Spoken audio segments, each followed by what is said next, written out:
Hi guys, welcome to this episode of Fort Meigs Friday. My name is Dan.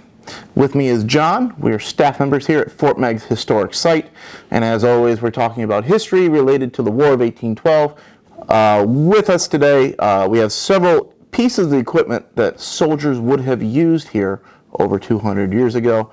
We have musket tools and a whisk and pick featured today.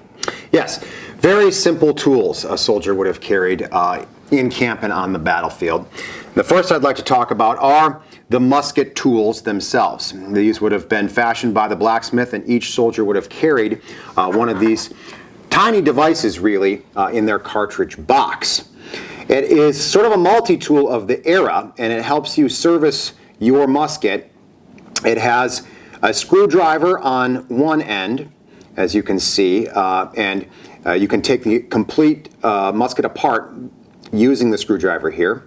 It has a hammer on one side, and this is used for knapping the flint to keep a very sharp edge on your flint so you're always getting spark and that your musket is firing properly. This example has a small pick that can be used also on the jaw screw of the musket, and also to clean out the touch hole if needed.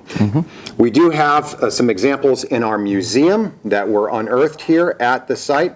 They come in a variety of styles, as you can see, the round, the T, the Y shapes, but each soldier would carry this in their cartridge box.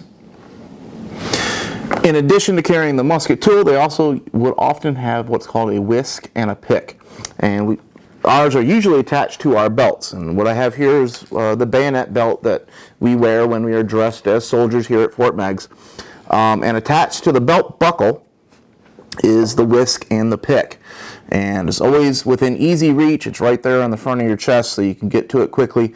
These are tools that would be used to help keep the musket clean while you're in line firing it. The whisk is just that. It's a cleaning brush, often made out of horsehair or sometimes brass wires, things like that. Help keep that musket pan clean, the flash pan. Gunpowder is extremely dirty, corrosive. Even after a single shot, the pan and the frizzen get filthy, and this would be used to help clean that pan.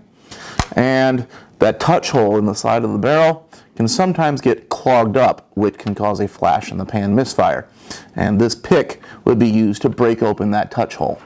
And just like with the musket tools, we do have some original examples of whisk and pick in our museum today on display as part of the collections here at Fort Meigs Historic Site. So thanks for joining us again, looking at some of the tools for the early 19th century. If you have thoughts, always feel free to add them to the comments below. Check out our website, fortmeigs.org, and we'll see you again here on the YouTube channel. So take care. Until next time.